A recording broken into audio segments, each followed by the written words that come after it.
Hello दोस्तों, नमस्ते। स्वागत है आप लोग का हमारे यूट्यूब चैनल हिंदी स्टोरी में। आज हम लोग हमारे प्रसिद्ध लेखक मुंशी प्रेमचंद जी के द्वारा लिखा हुआ कवन उपन्यास का अध्याय 36 कवर करने वाले हैं। इसके पहले के सारे एपिसोड मेरे चैनल पर डाला हुआ है, यदि आप लोगों को देखना हो तो जाके देख सकते हैं। तो चलिए बिना लेट किए हुए हम लोग शुरू करते हैं कवन उपन्यास का अध्याय 36। देवी ने चाय की दुकानें उसी दिन से बंद कर दी थी और दिन भर उस अदालत की खाक छानता फिरता था जिसमें डकैती का मुकदमा पेश था और रामानाथ का शहादत हो रही थी। 3 दिन रामा का शहादत बराबर होती रही और तीनों दिन देवी ने कुछ न कुछ खाया ना और ना सोया।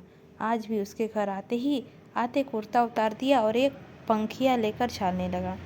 फागुन लग गया था और कुछ न कुछ गर्मी शुरू हो गई थी, पर इतने गर्मी भी ना थी कि पसीना बहे या पंखा की जरूरत हो। अफसर लोग तो जाड़े के कपड़े पहने हुए थे, लेकिन देवीदीन पसीने में तर था। उनका चेहरा जिस पर निष्पट बुढ़ापा हंसता रहता था, खिसियाया हुआ था, मानो बेगार से लौटा हो। जग्गू ने लोटे में पानी लाकर रख दिया और बोला, चीलम रख दूं? देवीदीन की आज 3 दिन की यह खातिर हो रही थी। इससे पहले बुढ़िया कभी चीलम रखने को ना पूछती थी। देवीदीन इसका मतलब समझता था। बुढ़िया को सहाय नजरों से देखकर बोला, नहीं रहने दो, चीलम ना पीऊंगा। तो हाथ मुंह तो धो लो, गर्द पड़ी हुई है। धो लूँगा, जल्दी क्या है? बुढ़िया आज तो हाल जानने की उत्सुक थी, पर डर रही कि कहीं देवीदीन झुला ना पड़े। वह उनकी थकान मिटा देना चाहती थी, लेकिन देवीदीन प्रसन्न होकर आप सारा वित्रांत कर चले। तो कुछ जलपान तो करा लो, दोपहर को तो कुछ नहीं खाया था। मिठाई लाऊं? लाओ। पंखी मुझे दे दो। देवीदीन ने पंखिया दे दिया। बुढ़िया छालने लगी। 2-3 मिनट तक आंखें बंद करके बैठी रहने के बाद देवीदीन ने कहा, भैया आज की गवाही खत्म हो गई। बुढ़िया का हाथ रुक गया। बोली, तो कल से वह घर आ जाएंगे? देवीदीन, अभी नहीं, छुट्टी नहीं मिली जाती।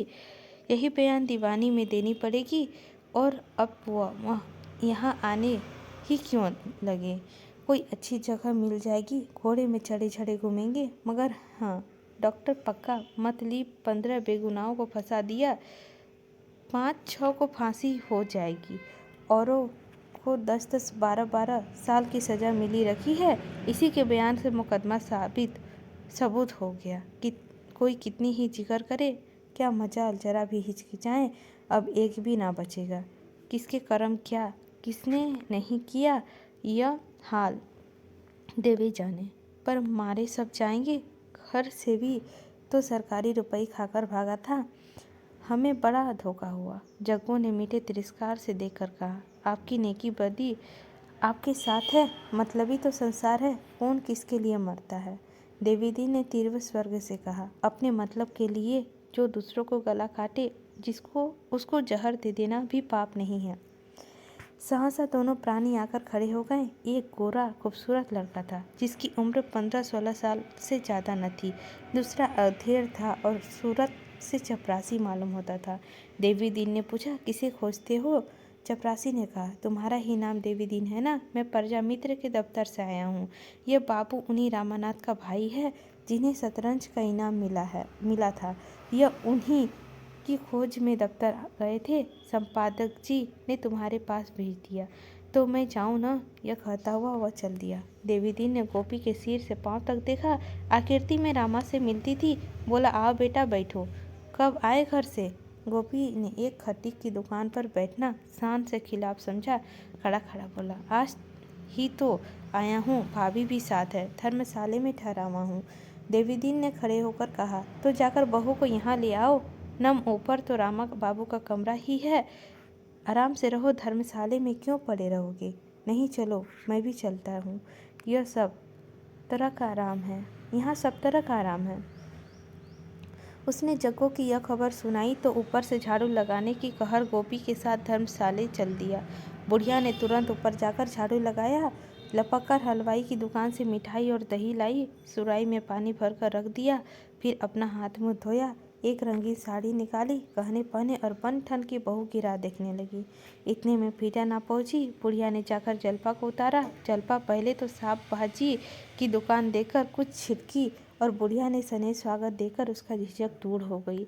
उसके साथ ऊपर गई तो हर एक चीज़ इसी तरह अपनी जगह पर पाई, मानो अपना ही घर हो। जग्गू ने लोटों में पानी रखकर कहा, इसी घर में भैया रहते थे बेटी। आज 15 रोज से घर सूना पड़ा हुआ है। हाथ मुंह धोकर दही चीनी खा लो ना बेटी। भैया का हाल तो अभी तुम्हें ना मालूम होगा। जलपा ने सिर हिलाकर कहा, कुछ ठीक ठाक नहीं मालूम हुआ। वह जो पत्र छपता था वहाँ मालूम हुआ था कि पुलिस ने गिरफ्तार कर लिया है। देवीदी ने ऊपर आ गया था, बोला गिरफ्तार तो किया था पर अब तो वह एक मुकदमे में सरकारी गवाह हो गए हैं।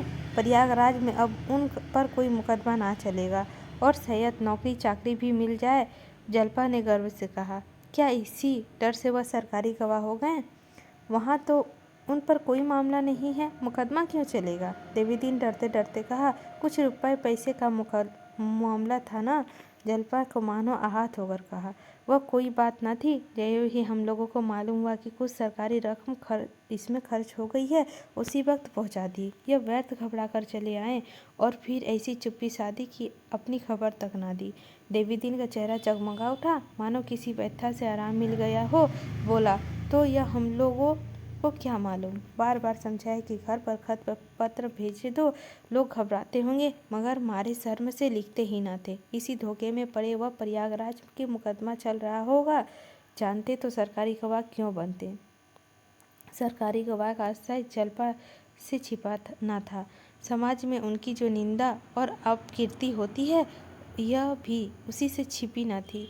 सरकारी गवाह क्यों बनाए जाते हैं, किस तरह प्रलोभन दिया जाता है, किस भांति वह पुलिस के पुतले बनकर अपने ही मित्रों की गला घोंटते हैं, यह उसे मालूम था। मगर कोई आदमी अपने बुरे आचरण पर लज्जित होकर भी सत्य का उद्यापन करे, छल और कपट का आवरण हटा दे तो वह सज्जन है। उसके साहस में जितनी प्रशंसा की जाए कम है, मगर शर्त यही है कि वह अपनी गोष्ठी के साथ किए का फल भोगने को तैयार रहे। हंसता खेलता फांसी पर चढ़ाए तो वह सच्चा वीर है, लेकिन अपने प्राणों की रक्षा के लिए स्वार्थ के नीच विचार से, दंड की कठोरता से भयभीत होकर अपने साथियों से दगा करे, आस्तीन का सांप बन जाए तो वह कायर है, पतित है, बेहया है। विश्वासघात डाकुओं और समाज के शत्रुओं में भी उतनी ही दया है जितना किसी अन्य क्षोभ में ऐसे प्राणी की समाज कभी क्षमा नहीं करता, कभी नहीं। जलपा इसे खूब समझती थी। यहाँ तो समस्या और भी जटिल हो गई थी। रामा ने दंड के भय से अपने किए हुए पापों का पर्दा नहीं खोला था। उसने कम से कम सच्चाई तो होती, निंदा होने पर भी आंशिक सच्चाई का एक गुण तो होता। यहाँ तो उन पापों का पर्दा खोल गया था जिनकी हवा तक उसे न लगती थी। जलपा को सहसा उसका विश्वास न आया। अवश्य कोई न कोई बात हुई होगी जिसके रामा को सरकारी गवाह बनने पर मजबूर कर दिया होगा। सहजती हुई बोली, क्या यहाँ भी कोई न कोई बात हो गई थी? देवीदीन उनकी मनोव्यथा का अनुभव करता हुआ बोला, कोई बात नहीं। यहाँ वह मेरे साथ प्रयागराज से आए, जब से आए यहाँ से कहीं नहीं बाहर निकलते ही ना थे। बस एक ही दिन निकले, उसी दिन पुलिस ने पकड़ लिया। एक सिपाही को आते देखकर डरे कि मुझे ही पकड़ने आ रहे हैं, भाग खड़े हुए। उस सिपाही को खटका हुआ, उसने सुबह से गिरफ्तार कर लिया। मैं भी उसी के पीछे थाने में पहुंचा। दरोगा पहले रिश्वत मांगते थे, मगर जब मैं घर से रुपए लेकर गया तो वहाँ और भी गुल खिल चुका था। अफसरों में न जाने क्या बात हुई, उन्हें सरकारी गवाह बना दिया। मुझसे तो भैया ने कहा कि इस मामले में बिल्कुल झूठ ना बोलना पड़ेगा। पुलिस का मुकदमा सच्चा है, सच्ची बात कह देने में क्या हर्ज है। मैं चुप हो रहा, क्या करता। जग्गू न जाने सबों को कौन सी बुद्धि सुधा दी। भैया तो ऐसे न थे, दिन भर अम्मा अम्मा करते रहते थे। दुकान पर सभी तरह के लोग आते हैं, मर्द भी औरत भी। क्या मजाल है किसी की और आंख उठाकर देखा हो। देवीदीन, कोई बुराई ना थी, मैंने तो ऐसे लड़के ही नहीं देखा उसे धोखे में आ जाए। जलपा ने 1 मिनट सोचने के बाद कहा, क्या उनका बयान हो गया? हाँ, 3 दिन बराबर होता रहा, आज खत्म हो गया। जल्पा ने उद्विग्न होकर कहा। तो अब कुछ नहीं हो सकता, मैं उनसे मिल सकती हूँ? देवीदीन जल्पा का इस प्रश्न पर मुस्कुराकर पड़ा। बोला, हाँ और क्या, जिसमें भंगा फोड़ कर दो, सारा खेल बिगाड़ दो। पुलिस ऐसी गधी नहीं है, आजकल कोई भी उनसे नहीं मिल पाता, कड़ा पहरा रहता है। इस प्रश्न पर इस समय और कोई बातचीत ना हो सकती थी। इस गुत्थी को सुलझाना आसान न था। जल्पा ने गोपी को बुलाया। वह छज्जे पर खड़ा सड़क का तमाशा देख रहा था। ऐसा शर्मा रहा था मानो ससुराल आया हो। धीरे धीरे आकर खड़ा हो गया। जल्पा से कहा, हाथ मुँह धोकर कुछ खा लो, दही तो तुमने बहुत अच्छा लगता है। गोपी लजाकर फिर बाहर चला गया। देवीदीन ने मुस्कुराकर कहा, हमारे सामने ना खाएंगे, हम दोनों चले जाते हैं। तुम्हें जिस चीज़ की ज़रूरत हो हमसे कह देना। बहू जी, तुम्हारा ही घर है। भैया को तो हम अपना ही समझते थे, और हमारे कौन बैठा हुआ है। जग्गू ने गर्व से कहा, वह तो हम मेरे हाथ का बनाया खा लेते थे। जल्पा ने मुस्कुराकर कहा, अब तुम्हें भोजन ना बनाना पड़ेगा माँ जी, मैं बना दिया करूँगी। जग्गू ने आपत्ति की, हमारी बिरादरी में दूसरों के हाथ का खाना मना है बहू। हाँ, अब 4 दिन के लिए बिरादरी का नेक्स्ट क्या बनूं? जल्पा, हमारी बिरादरी में तो भी दूसरों का खाना मना है। जग्गू, यहाँ तुम्हें कौन देखने आता है? फिर पढ़े लिखे आदमी इन बातों का विचार ही तो नहीं करते। हमारी बिरादरी तो मूर्ख लोगों की है। जल्पा, यह तो अच्छा नहीं लगता कि तुम बनाओ और मैं खाऊं। जिसे बहू बनाया, जिसके हाथ से खाना पड़ेगा। नहीं खाना था तो बहू क्यों बनाया? देवीदीन ने जग्गू की ओर प्रशंसा सूचक नज़रों से देखकर कहा, बहू की बात पत्ते की कह दी, इसका जवाब सोचकर देना। अभी चलो, इन लोगों को जरा आराम करने दो। दोनों नीचे चले गए तो गोपी ने आकर कहा, भैया इसी खटीक पे रहते थे क्या? खटीक ही तो मालूम होते हैं। जल्पा ने फटकार कर कहा, खटीक हो या चमार हो, लेकिन हमसे और तुमसे 100 गुने अच्छे हैं। एक परदेसी आदमी को 6 महीने तक अपने घर में ठहराया, खिलाया पिलाया। हमें है इतनी हिम्मत? यहाँ तो कोई मेहमान आ जाता है तो वह भी भारी हो जाता है। अगर यह नीचे हैं तो हम इससे कहीं नीचे हैं। गोपी मुंह हाथ धो चुका था, मिठाई खाता हुआ बोला, किसी को ठहरा लेने में कोई ऊंचा नहीं हो जाता। चमार कितना ही दान पुण्य करे, वह तो चमार ही रहेगा। जल्पा, मैं उस चमार को पंडित से अच्छा समझूंगी जो हमेशा दूसरों का धन खाया करता है। जलपान करके गोपी नीचे चला गया। शहर घूमने की बड़ी इच्छा थी। जल्पा ने इच्छा कुछ खाने का ना हुई। उसके सामने एक जटिल समस्या खड़ी थी, रामा को कैसे इस दलदल से निकाले। उस निंदा का उपहास की कल्पना ही उससे अभिमान आहत हो उठता था। हमेशा के लिए वह सबकी आंखों से फिर जाएंगे, किसी को मुंह ना दिखा सकेंगे। फिर बेगुनाहों को खून किसकी गर्दन पर होगी। अभियुक्तों को न जाने कौन अपराधी है, कौन निरपराध, कितने द्वेष के शिकार है, कितने लोभ की। सभी सजा पा जाएंगे, शायद 2-4 को फांसी भी हो जाए। किस पर यह हत्या पड़ेगी? उसने फिर सोचा, माना किसी पर हत्या ना पड़ेगी, कौन जानता है हत्या पड़ेगी या नहीं।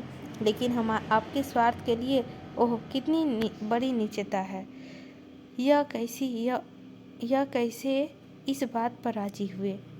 अगर मैन्युफैक्चरिंग पर मुकदमा चलाने का भय भी था तो 2-4 साल की कैद सिवा और क्या होता। उससे बचने के लिए इतनी घोर नीचता पर उतर आए। अब अगर मालूम हो जाए कि मैन्युफैक्चरिंग कुछ नहीं कर सकती तो अब हो ही क्या सकती है। इसका शहादत तो हो ही गई। सहसा एक बात किसी भारी वकील की तरह उसके हृदय में चुभ गई। क्यों न यह अपना बयान बदल दे। उन्हें मालूम हो जाए कि मैन्युफैक्चरिंग उनका कुछ नहीं कर सकती तो शायद वह खुद ही अपना बयान बदल दे। यह बात उन्हें कैसे बताया जाए? किसी तरह संभव है। यह अधीर होकर नीचे उतर आई और देवीदीन को इशारा करते हुए बुलाकर बोली, क्यों दादा, उनके पास कोई खत भी नहीं पहुंचा सकता? पहरे वालों को 10-5 रुपए देने से तो शायद खत पहुंच जाए। देवीदीन ने गर्दन हिलाकर कहा, मुश्किल है, पहरे पर बड़े जचे हुए आदमी खड़े हुए हैं। मैं 2 बार गया था, सबों ने फटकार के सामने खड़ा भी न होने दिया। उस बंगले के आसपास क्या है? एक तो दूसरा बंगला है, एक और कमली आम का बागान है और उसके सामने सड़क है। हाँ, शाम को घूमने फिरने तो निकलते ही होंगे।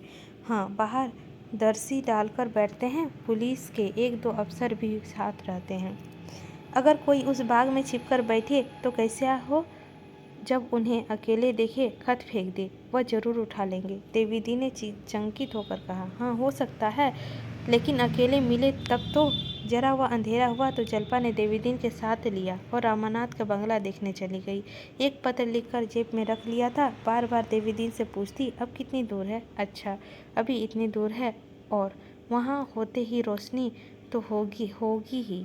उनके दिल में लहरें से उठने लगी। रामा अकेले टहलते हुए मिल जाए तो क्या पूछना।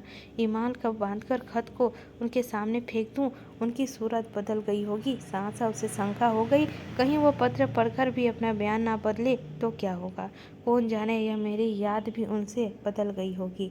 सहसा उसे शंका हो गई, कहीं वह पत्र पढ़कर अपना बयान ना बदले तब क्या होगा।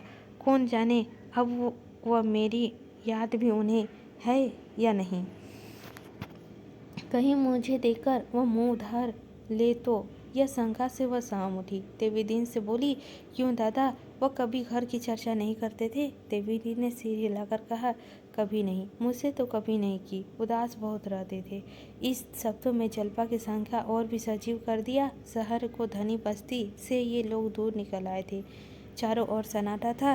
दिन भर वेग में चलने के बाद इस समय पवन श्री विश्राम कर रहा था। सड़क के किनारे के वृक्ष और मैदान चंद्रमा के मध्य प्रकाश में हतोत्साह निर्जीव से मालूम होते थे। जल्पा को ऐसा आभास होने लगा कि उसके प्रयास का कोई फल नहीं है, उसकी यात्रा का कोई लक्ष्य नहीं है। इस अत्यंत मार्ग में उसकी दशा उस अनाथ की सी थी जो मुक्ति भर ओके के लिए द्वार द्वार फिरता हो। वह जानता है अगले द्वार पर उसे आके ना मिलेगा, गलियां ही मिलेगी, फिर भी हाथ फैलाता है, बढ़ती मानाता है, और उसे आशा का आलंबन नहीं, निराशा ही का आलंबन है। एकाएक सड़क की दाहिनी तरफ बिजली की प्रकाश दिखाई दिया। देवीदीन ने उस बंगले की ओर उंगली उठाकर कहा, यही उनका बंगला है। जल्पा ने डरते डरते उधर देखा, मगर बिल्कुल सन्नाटा छाया हुआ था, कोई आदमी न था। फटाक का ताला पड़ा हुआ था। जल्पा बोली, यहाँ तो कोई नहीं है। देवीदीन ने फटाक का अंदर झाँक कर कहा, हाँ, शायद यह बंगला छोड़ दिया, कहीं घूमने गए होंगे। घूमने चाहते तो द्वार पर पहला होता, यह बंगला छोड़ दिया तो लौट चलें? नहीं, जरा पता लगाना चाहिए। गए कहाँ? बंगले की दाहिनी तरफ आमों के बाग में प्रकाश दिखाई दिया। शायद खटीक बाग की रखवाली कर रहा था। देवीदीन ने बाग में आकर पुकारा, कोई कौन है यहाँ? किसका यह बाग लिया है? एक आदमी आमों की झुरमुट से निकल आया। देवीदीन ने उसे पहचान कर कहा, अरे तुम हो जंगली, तुमने यह बाग लिया है? जंगली ठिकाना सा गठीला आदमी था। वह बोला, दादा ले लिया, और कुछ ही नहीं, दंड ही भरना पड़ेगा। तुम यहाँ कैसे आ गए? कुछ नहीं, यूं ही चला आया था। इस बंगले वाले आदमी क्या हुए? जंगली इधर उधर देखकर कनबत्तियों से कहा, इसमें कहीं मुखबर टिका हुआ था। आज सब चले गए, सुनते हैं 15-20 दिन में आवेंगे, जब फिर हाई कोर्ट में मुकदमा पेश होगा। पढ़े लिखे आदमी भी ऐसे दगाबाज होते हैं दादा। सरासर झूठी गवाही दी, ना जाने इसके बाल बच्चे हैं या नहीं, भगवान से भी नहीं डरा। जल्पा वहीं खड़ी थी। देवीदीन ने जंगली की ओर जहर उगलने की अवसर ना दिया। बोला, तो 15-20 दिन बाद आवेंगे, खूब मालूम है? जंगली, हाँ, वही पहरे वाले कह रहे थे। कुछ मालूम हुआ कहाँ गए हैं? वही मौका देखने गए हैं जब वारदात हुई थी। देवीदीन चीलम पीने लगा और जल्पा सड़क पर आकर टहलने लगी। रामा को यह निंद्रा सुनकर उसकी हृदय टुकड़े टुकड़े हुआ जाता था। उसे रामा पर क्रोध न आया, गिलीनी न आई। उसके हाथों का सहारा देकर इस दलदल से निकलने के लिए उसका मन विकल हो उठा। रामा चाहे उसे धुतकार ही क्यों न दे, उसे ठुकरा ही क्यों न दे, वह उसे अपसय की अंधेरे खंडर में ना फिरने देगी। जब दोनों यहाँ से चले तो जल्पा ने पूछा, उस आदमी से कह दिया ना, जब यहाँ आए तो हमें खबर दे दे? हाँ, कह दिया। इसी के साथ हमारा 36 अध्याय भी समाप्त होता है। अगले एपिसोड में हम लोग 37 कवर करेंगे। मिलते हैं दोस्तों अगले एपिसोड लेकर आप लोगों के समक्ष। लेते हैं विदा।